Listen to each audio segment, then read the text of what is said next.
para que se comprenda lo dicho más clara y extensamente,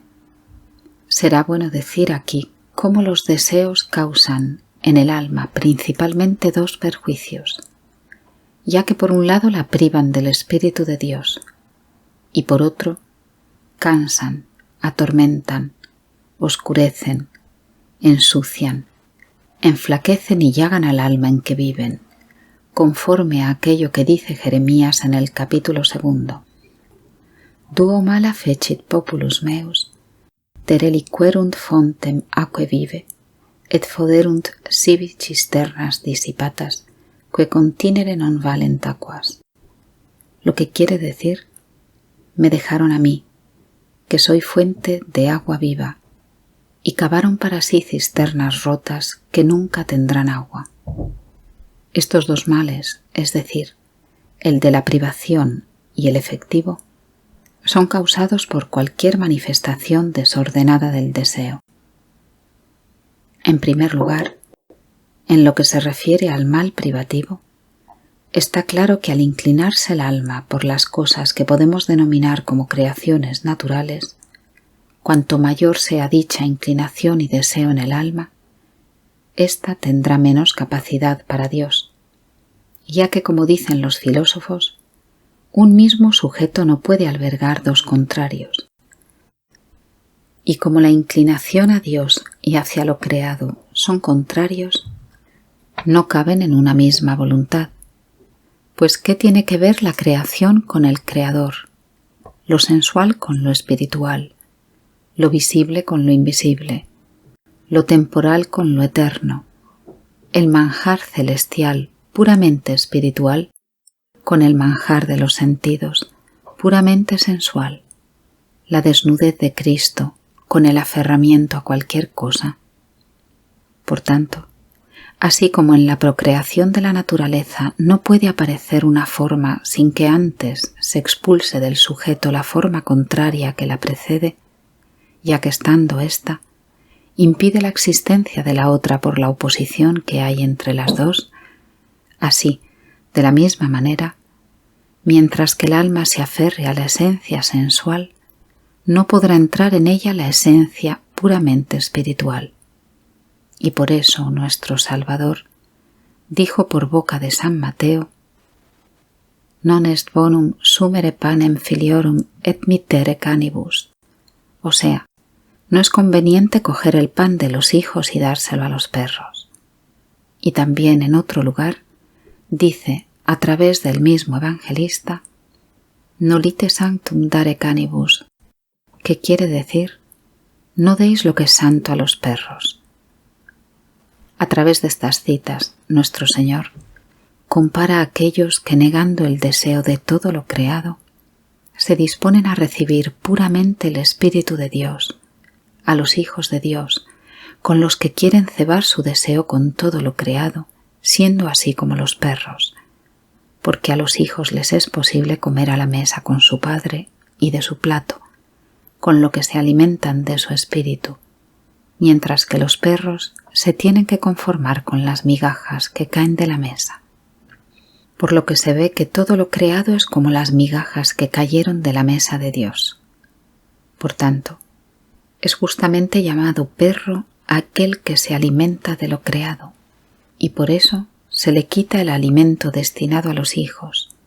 pues él no se quiere levantar de las migajas que son lo creado, para sentarse a la mesa y alimentarse del espíritu increado de su Padre. Y por eso, justamente, como los perros,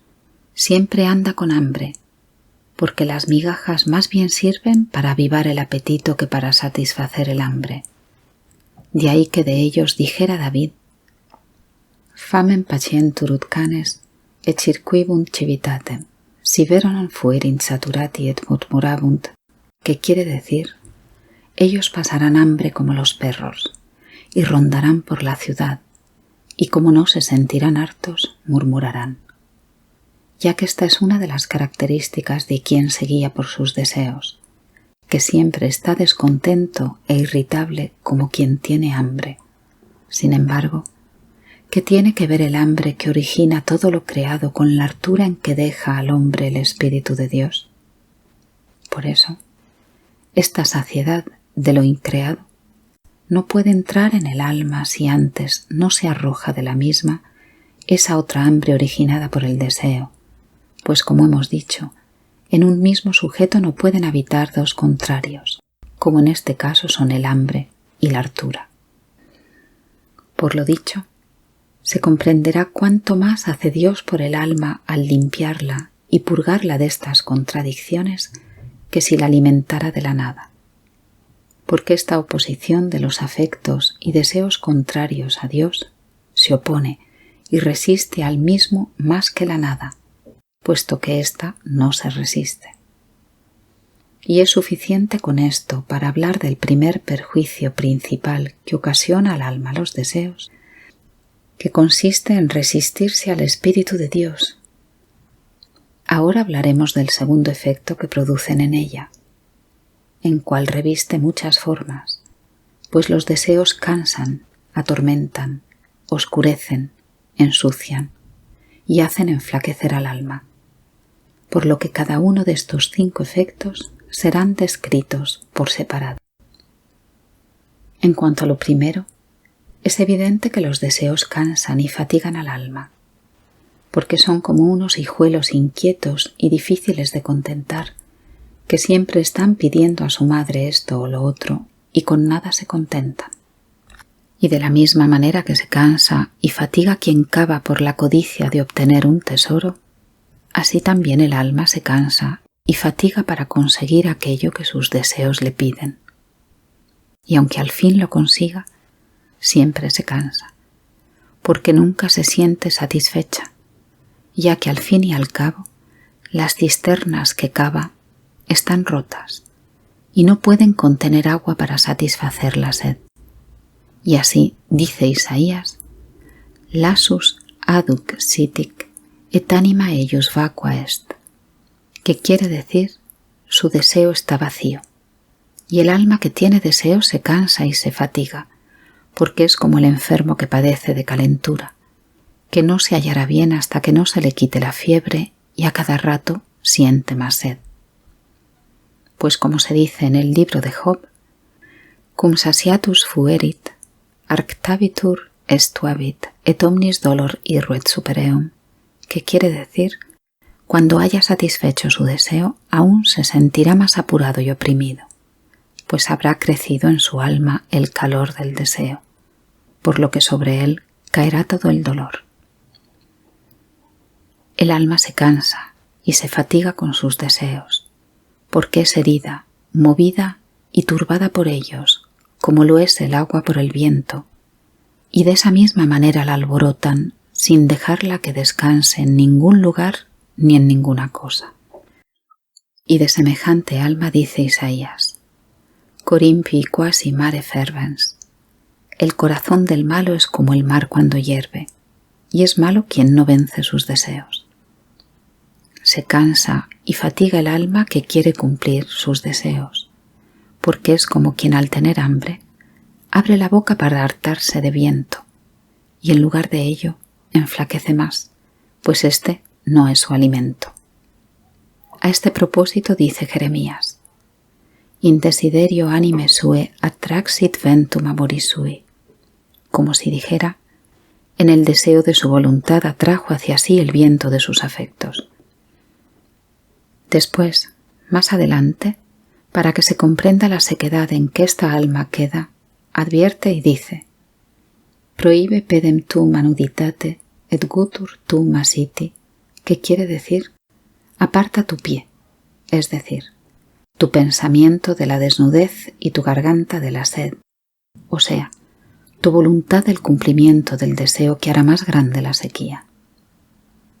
Y así como se cansa y fatiga el enamorado en el día de su esperanza, cuando sus aspiraciones se ven defraudadas, también el alma se cansa y fatiga con todos sus deseos y el cumplimiento de ellos, pues todos le causan mayor vacío y hambre, siendo el deseo, como comúnmente se dice, como el fuego al que si le echamos leña crece, y cuando la ha consumido, desfallece. Y aún es peor la naturaleza del deseo en lo que a esto respecta, pues el fuego, una vez que se acaba la leña, disminuye, mientras que el deseo no disminuye en la cantidad en que aumentó al hacerse efectivo, aunque se acabe la materia que lo produjo, sino que en lugar de disminuir, como el fuego cuando se le acaba la suya, desfallece fatigado, ya que ha disminuido el alimento, pero sin embargo, el hambre ha crecido. De este deseo habla Isaías: declinavit ad dexteram et esuriet, et comedet ad sinistram et non saturabitur. Lo que quiere decir: se inclinará hacia la mano derecha y tendrá hambre, y comerá haciéndolo hacia la izquierda, pero no se saciará. Porque aquellos que no mortifican sus deseos, justamente, cuando se inclinan a la derecha, ven la saciedad del dulce espíritu de aquellos que están a la diestra de Dios, que a ellos no se les concede. De manera que cuando corren hacia la izquierda, que significa satisfacer su deseo con alguna cosa creada, no se sacian, pues dejando de lado lo único que pueden satisfacer, se alimentan de aquello que sólo podrá causarles más hambre. Es evidente, pues, que los deseos cansan y fatigan al alma.